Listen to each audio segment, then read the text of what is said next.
Hello friends, welcome to study with Mayank. Myself Shanti. Friends, हमने chapter 11 complete कर लिया है। आज हम चैप्टर 12 शुरू करेंगे। हमारा चैप्टर 12 है विद्युत मतलब इलेक्ट्रिसिटी। तो फ्रेंड्स, इलेक्ट्रिसिटी जो है जो हमारे समाज के लिए आज बहुत ही इम्पॉर्टेंट रोल रखता है ना। घर हो, स्कूल हो, अस्पताल हो या फिर उद्योग हो या फिर ऐसे बहुत सारे स्थान हैं जहाँ पर इलेक्ट्रिसिटी के बिना कोई काम किया ही नहीं जा सकता है ना।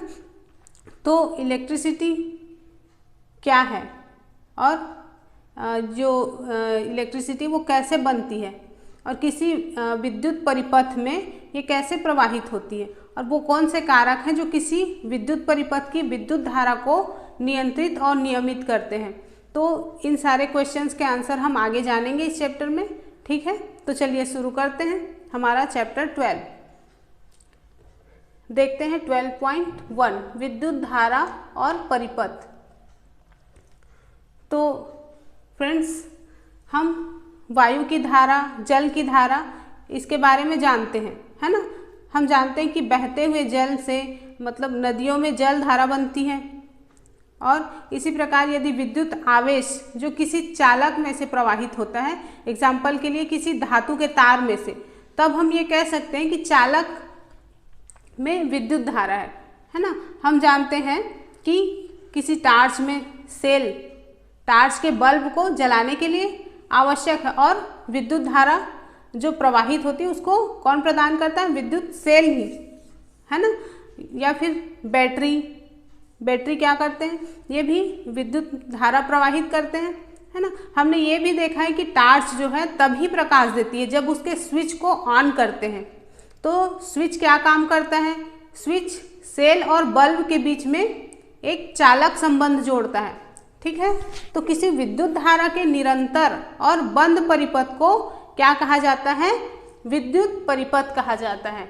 ठीक है, और उन परिपथों में जिनमें धातु के तार उपयोग होते हैं, आवेशों के प्रवाह की रचना उसमें कौन करता है? इलेक्ट्रॉन करते हैं। मतलब ये जो आवेश होते हैं वो प्रवाहित किसके द्वारा होते हैं? इलेक्ट्रॉनों के द्वारा होते हैं। फिर भी जिस समय विद्युत का सबसे पहले प्रेक्षण किया गया, सबसे पहले उसके बारे में जाना गया, तो उस समय ये बोला जाता था कि मतलब उनको इलेक्ट्रॉन के बारे में कोई जानकारी नहीं थी उस टाइम पे।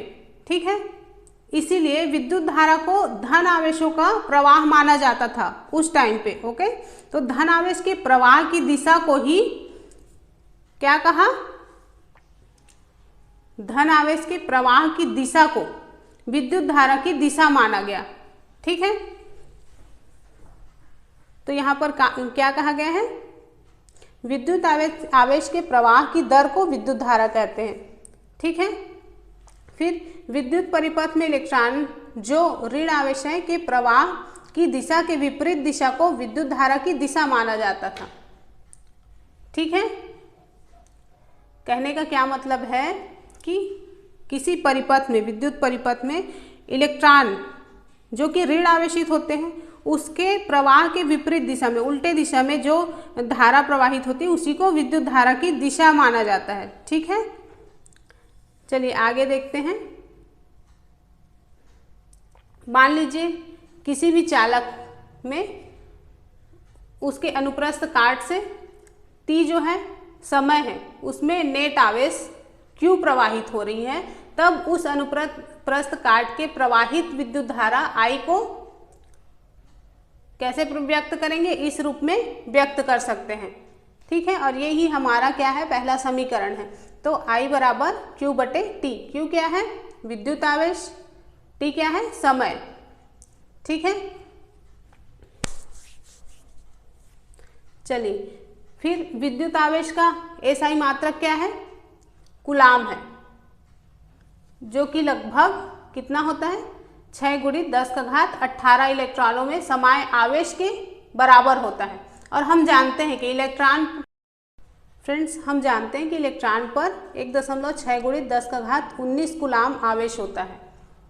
ठीक है, तो विद्युत धारा को एक मात्रक जिसको क्या कहते हैं? एम्पियर कहते हैं। ठीक है, विद्युत धारा का मात्रक क्या है? एम्पियर है। तो इससे व्यक्त किया जाता है। और इस मात्रक का नाम जो है वो आंद्रे मेरी एम्पियर के नाम के जो फ्रांसीसी वैज्ञानिक है उनके नाम पर रखा गया है। ठीक है, 1 एम्पियर विद्युत धारा की जो रचना है वो प्रति सेकंड 1 कूलाम आवेश के प्रवाह से होती है। ठीक है, कहने का मतलब है कि 1 एम्पियर बराबर 1 कूलाम अपॉन 1 सेकेंड। ठीक है, फिर इसकी एक मतलब उससे कम परिमाण की विद्युत धारा को क्या कहा जाता है, मिली एम्पियर कहा जाता है। कितना होता है वो, 1 milliampere is equal to 10। तो ये क्या है, इसी को MA का मतलब क्या हुआ यहाँ पर, मिली एम्पियर। ठीक है, ये कितना होता है, 10 का घात 3 एम्पियर के बराबर होता है। फिर मिली एम्पियर देख लिया, उसके बाद फिर होता है उससे भी छोटा माइक्रो एम्पियर। ठीक है, तो माइक्रो एम्पियर को 1 म्यू ए से प्रदर्शित करते हैं। ठीक है, तो ये कितना होता है, 1 म्यू ए बराबर 10 का घात 6 एम्पियर। तो इसी को क्या कहा, माइक्रो एम्पियर कहा। ठीक है, तो इससे व्यक्त करते हैं। फ्रेंड्स, जो परिपथ है उसमें विद्युत धारा मापने के लिए जिस यंत्र का उपयोग करते हैं उसको क्या कहा जाता है, अमीटर कहा जाता है।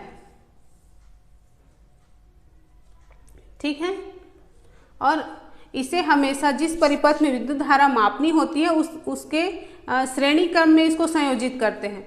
जैसा कि आपको यहाँ पर ये देखिए आप, ये एक विद्युत परिपथ का चित्र बनाया गया है, मतलब विद्युत आरेख बनाया गया है परिपथ का। ठीक है, तो इसमें एक सेल है, ये यहाँ पर आप देख रहे हैं, ये क्या है, एक सेल है, ये एक विद्युत बल्ब। ठीक है, ये रहा विद्युत बल्ब। यहाँ पर ये क्या है, ये एक अमीटर है। ठीक है, फिर यहाँ पर एक कुंजी प्लग, तो इससे क्या बना, विद्युत परिपथ बना। ठीक है, तो आप ध्यान दीजिएगा कि इस परिपथ में विद्युत धारा सेल के धन टर्मिनल से सेल के ऋण टर्मिनल पर तक बल्ब और एमीटर से होकर प्रवाहित होता है। कहाँ से, धन टर्मिनल ये वाला हुआ, तो इससे होकर कि इधर प्रवाहित होगा। ठीक है, चलिए अब आगे देखते हैं।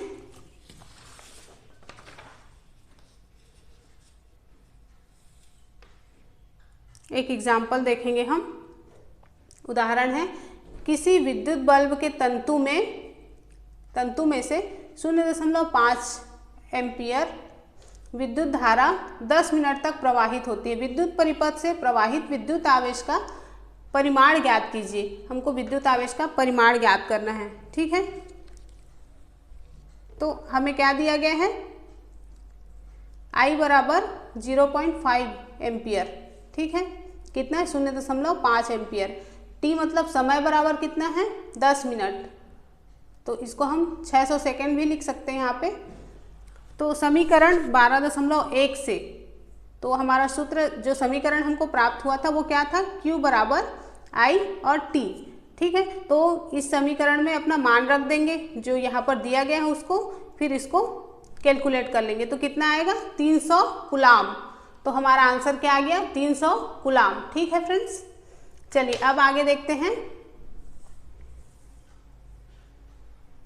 12.2 विद्युत विभव और विभवांतर। तो विभवांतर और विभव क्या होता है, तो इसको जानने से पहले हम एक फैक्ट जान लेते हैं कि तार के भीतर जो आवेशों का प्रवाह है वो किस प्रकार से होता है ना। तो कोई धातु विद्युत मतलब किसी धातु में विद्युत का चालन कैसे होता है, तो आप सोचते होंगे कि जो कम ऊर्जा है, मतलब कम ऊर्जा वाले इलेक्ट्रॉन हैं, वो किसी ठोस चालक से गुजरने में उनको बहुत कठिनाई होती होगी। तो ठोस के भीतर परमाणु एक दूसरे के साथ संकुलित होते हैं और इसके बीच में बहुत कम स्थान होता है।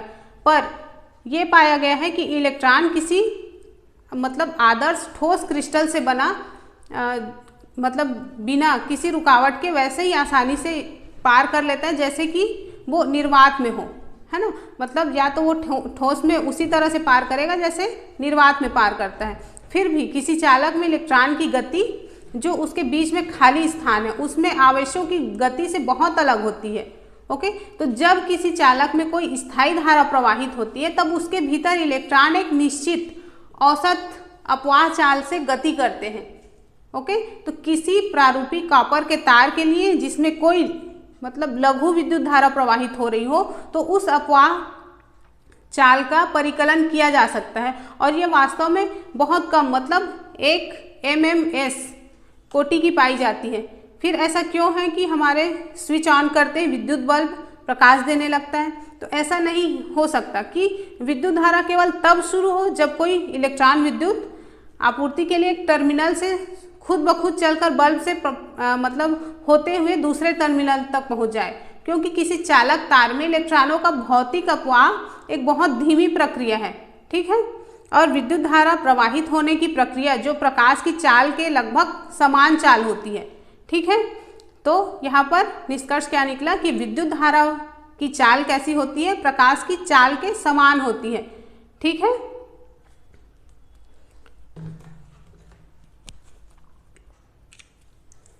चलिए आगे देखते हैं। किन्हीं दो बिंदुओं के विभवों के अंतर को विभवांतर या वोल्टता कहते हैं। तो विभवांतर क्या होता है? तो यहाँ पर बताया जा रहा है किन्हीं दो बिंदुओं के विभवों के अंतर को ही विभवांतर या वोल्टता कहते हैं। दो बिंदु मतलब दो आवेशों के बीच के अंतर को। ठीक है, तो चलिए उसी को समझते हैं कि वो क्या है जो विद्युत आवेश को प्रवाहित कराता है। तो मान लीजिए जल के प्रवाह के जैसे इसी के आधार पर सोचते हैं कि किसी कॉपर के तार में आवेश खुद ब खुद जो है प्रवाहित नहीं होती। ठीक वैसे ही जैसे कि किसी जो क्षैतिज नली है ना, कोई क्षैतिज नली जो रखी हुई है उसमें जल प्रवाहित नहीं होता अपने आप, है ना। यदि नली के एक सिरे को किसी ऊंचे स्थान पर रख दें और माने किसी पानी की टंकी से जोड़ दें जिससे नली के दोनों सिरे के बीच कोई एक दाबांतर बन जाता है, तो नली के जो खुले सिरे हैं उससे जल बाहर की ओर प्रवाहित होता है। ठीक है, तो इसी प्रकार किसी चालक तार में आवेश के प्रवाह के लिए वास्तव में जो कोई गुरुत्व बल की आवश्यकता नहीं होती। यहाँ पर केवल इलेक्ट्रॉन तभी गति करते हैं जब चालक के अनुदिश वैद्युत दाब में कोई अंतर होता है। इसी दाब को विभवांतर कहते हैं। ठीक है, तो विभव में ये अंतर एक या अधिक विद्युत सेलों से बनी बैटरी के द्वारा उत्पन्न किया जा सकता है। किसके द्वारा? बैटरी के द्वारा। और किसी सेल के भीतर होने वाली जो रासायनिक अभिक्रिया है सेल के टर्मिनलों के बीच के जो विभवांतर है उसको उत्पन्न करती है। ऐसा उस समय भी होता है जब सेल से कोई विद्युत धारा नहीं ली जाती। ठीक है, तो जब सेल को किसी चालक परिपथ में संयोजित करते हैं तो विभवांतर उस चालक के आवेशों में गति ला देता है और विद्युत धारा उत्पन्न हो जाती है। ओके, तो फ्रेंड्स किसी विद्युत परिपथ में विद्युत धारा जो है उसको बनाए रखने के लिए सेल अपनी जो संचित रासायनिक ऊर्जा है उसी को खर्च करता है। ठीक है, और किसी धारावाही विद्युत परिपथ के दो बिंदुओं के बीच विद्युत विभवांतर को हम कैसे परिभाषित करेंगे? तो ऐसे कर सकते हैं कि जो एकांक आवेश है उसको एक बिंदु से दूसरी बिंदु तक लाने में जो किया गया कार्य है वही क्या कहलाता है? विभवांतर कहलाता है। ठीक है, तो विभवांतर समझ लिया आपने। चलिए आगे देखते हैं।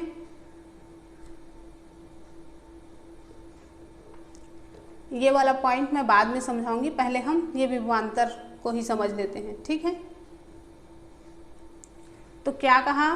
दो बिंदुओं के बीच विभवांतर, है ना। विभवांतर को V से डिनोट करते हैं। तो विभवांतर बराबर क्या हुआ? किया गया कार्य बटे आवेश W बटे Q। तो इसको हम इस प्रकार से लिख सकते हैं V बराबर W बटे Q।